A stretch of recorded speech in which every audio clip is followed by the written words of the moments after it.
Hi, Professor O'Brien. Thank you Hi, so good to be for here. joining our Southwest Washington cohort and being part of our conversation around land stewardship. I teach at PLU. I teach courses in Christian ethics and environmental ethics. I was raised Roman Catholic. I went to a Quaker college for my undergraduate. I went to an interdenominational seminary and then went to grad school at a Methodist institution.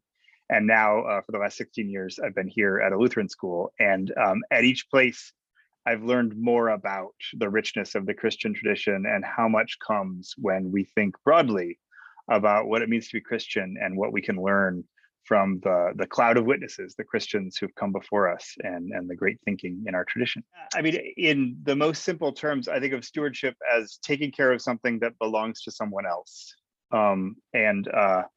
Sadly, I'm getting old and this reference isn't as powerful, but when I teach stewardship, I talk about Beauty and the Beast and how there's this guy, Lumiere, who's a little candelabra, whose job is to be the steward. And it means he takes care of the whole house, even though the house doesn't belong to him. I think that idea is actually really useful in life because we think about possessions, we think about property, and then we think differently about things that we're supposed to take care of, that we have responsibility for, but we don't own.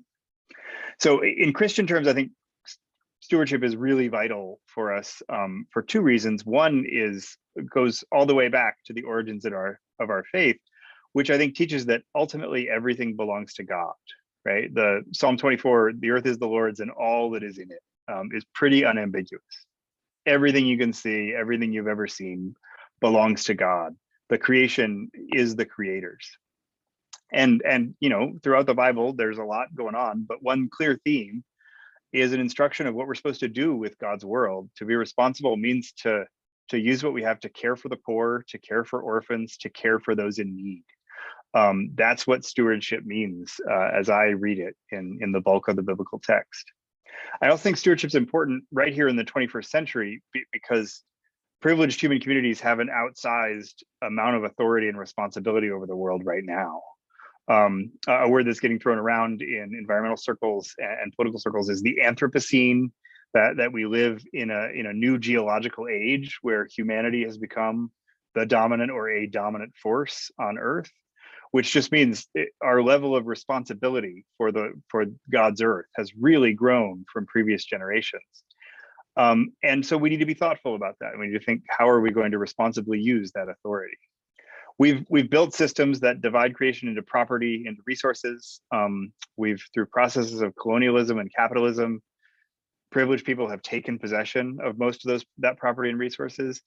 And that's really tempted us. And I can speak from personal experience, and I don't think just for myself, it tempts us to forget that ultimately it all belongs to God. I think this idea of shalom is so powerful from an ecumenical and an interfaith perspective, that there's such depth to this idea of the peace and the healing that comes from right relationship. I'm I'm moved by it. I think it's such a powerful theme for y'all. Part of what I hear in the idea of shalom is that I guess I'd say a better world is both a spiritual project as well as a material project, right? That we're called to, as I said, help the orphans, help the marginalized, help the poor, but that our tradition teaches us that we can't do that if we ignore the wounds in our own hearts. We can't do that if we ignore that of God in our own souls and our own bodies. And one place I find this really resonant is in the Beatitudes of Matthew's Gospel, that I think offer these powerful pairings. That if we want to be children of God, we must make peace.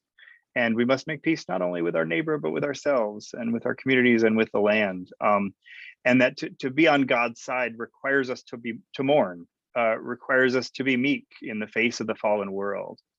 That if we want to actually feel sated, we have to first hunger and thirst for righteousness. So it's the world needs to change and we need to change. One of the folks I've studied that I feel am most moved by is Cesar Chavez, who led a nonviolent movement inspired by King, also did nonviolent organizing and would talk about beloved community.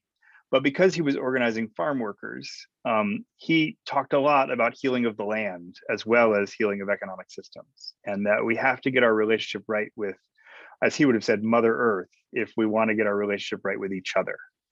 And one of Chavez's big speeches on that movement was in 1989 on the campus of Pacific Lutheran University. So just one more go Lutz.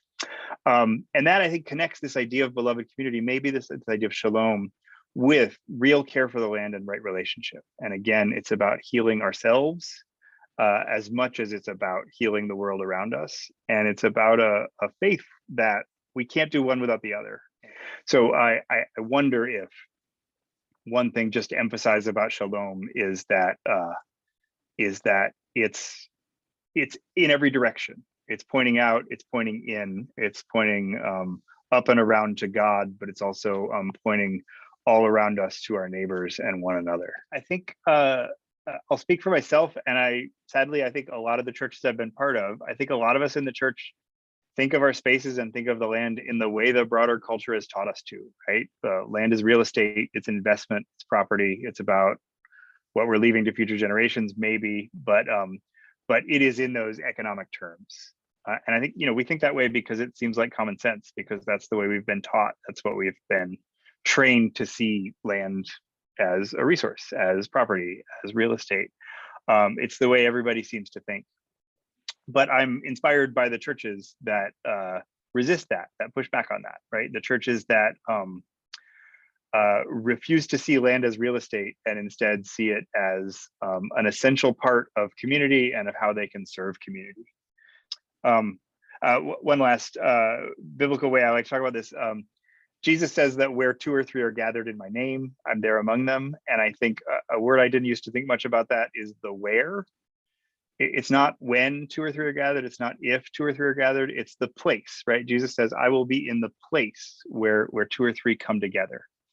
And that, I think, is an invitation to treat our places as vessels for the Spirit, vessels for God, vessels for peace, vessels for shalom. I think if we want to honor land, if we want to be stewards, we need to be partners with land, and we need to be partners with everyone who's in community with our land, with our place.